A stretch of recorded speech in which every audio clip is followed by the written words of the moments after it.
홈쿡 트렌드 확산의 주방 특화 설계 열풍. 주방을 키워서 넉넉한 공간 600mm면 한 이 정도 되거든요. 야, 저 정도면 뭐 집에 다른 창고는 뭐 아무것도 없어도 음식물 쓰레기 들고 나가지 않아도 돼서 편리한 데다가 정반대의 내용을 주장을 하고 계시더라고요. 우리건설이야기입니다. 건설 관련 신문 기사나 책 내용 중에 뭐 사회적 이슈가 되는 내용들, 이런 거 이제 따로 모아서 소개시켜 드리고 있고요. 별도로 재생 목록을 따로 만들었습니다. 이름은 친절한 이슈. 네, 지금 보고 계시죠? 지난 시간에 층간소음 문제 말씀드렸었고요. 또 그 전엔 트렌드 코리아 2021이라는 책도 소개시켜 드렸었습니다. 이런 어떤 그 사회적으로 주목받는 내용들 한 번씩 기회 될 때마다 소개시켜 드리고 여기 친절한 이슈 방에 넣어 놓겠습니다. 오늘은 신문기사 하나 말씀드릴 텐데요. 홈쿡 트렌드 확산의 주방 특화 설계 열풍 이라는 신문기사가 있어서 이거 좀 소개시켜 드리겠습니다.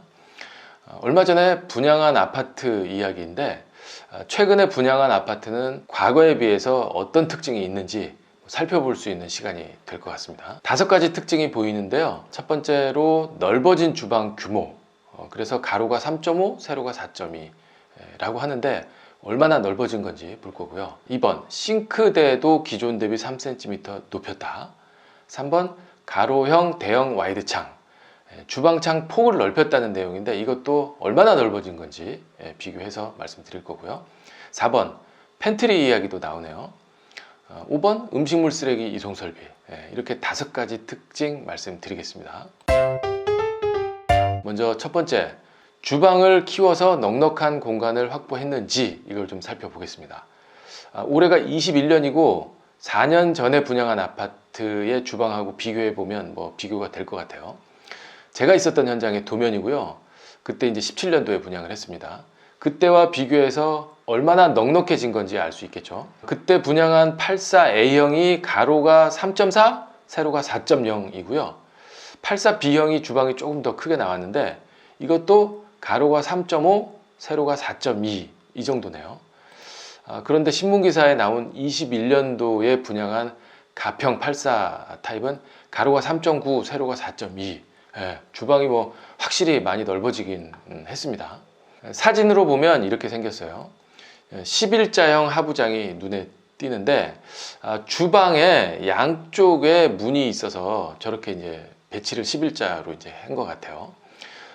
이 경우에 저 앞에 있는 하부장을 싱크대 용도뿐만 아니라 식탁으로 같이 써도 좋겠다라는 생각이 듭니다.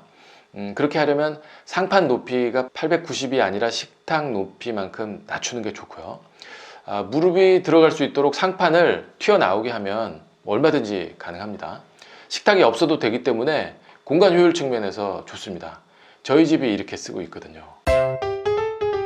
두 번째, 싱크대도 기존 대비 3cm 높였다.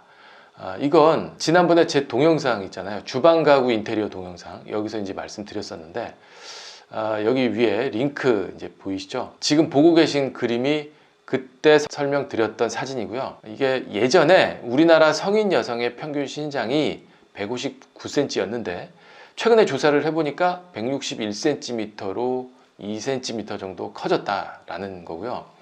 그래서 이 161cm 키의 가장 편안한 장높이가 얼마야?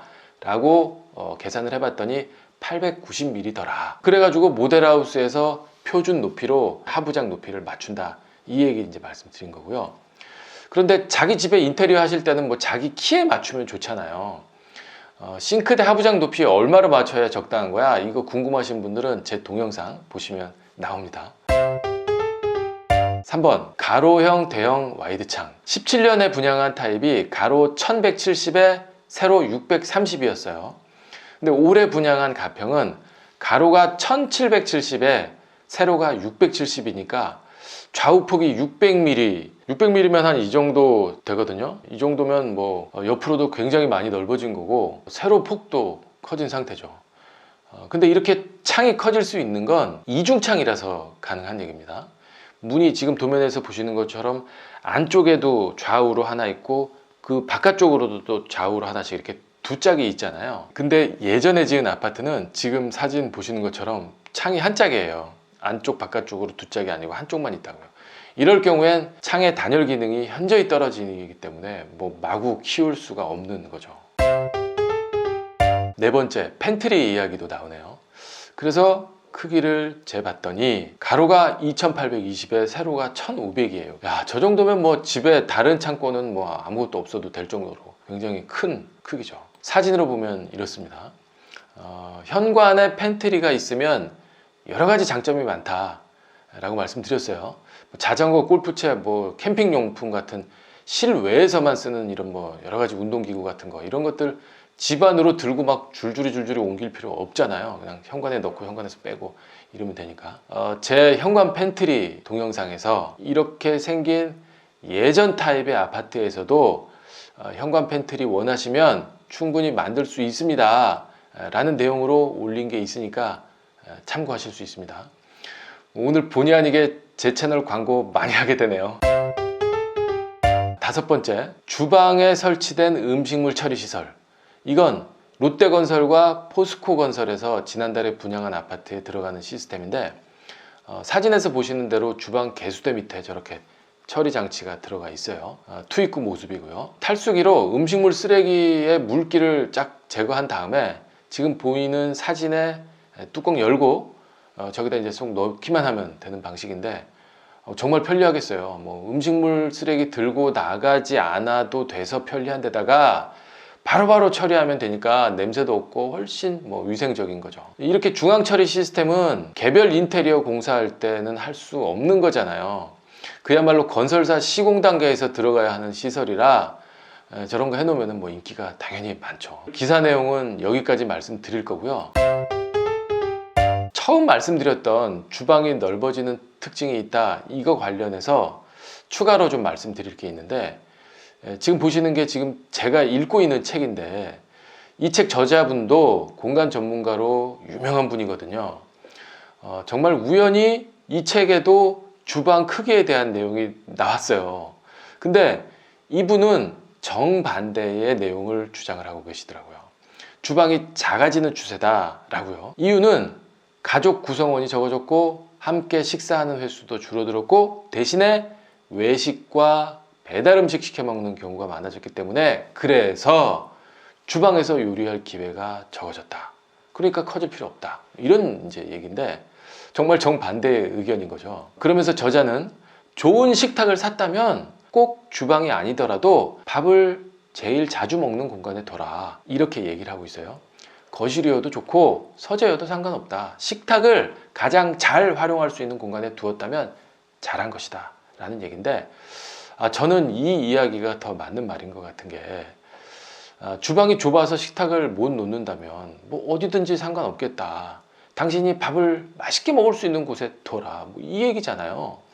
주방이 더 커져야 한다, 뭐 거실은 뭐 작아져야 된다, 이 배치는 잘못됐다, 뭐 저게 맞다, 이런 류의 이야기는 정답이 없는 것 같아요.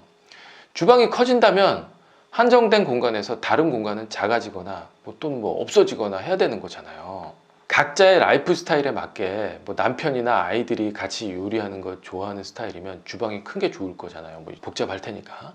반면에 중고생 자녀가 있어서 각자 자기 방에서 공부하거나 뭐 게임하거나 뭐 이런 거 좋아하면 당연히 각자 독립된 공간이 있어야 될 테고, 근데 또 이 아이들이 커서 대학생이나 그 이상이 되면 집에서 밥 먹을 일은 점점 더 많이 없어질 거고, 손님들 자주 오는 집이면 거실이 좀 커도 좋을 것 같고, 뭐 아무튼 정말 다양한 경우가 있겠는데 나의 라이프 스타일이 딱 고정이 아니라는 거죠.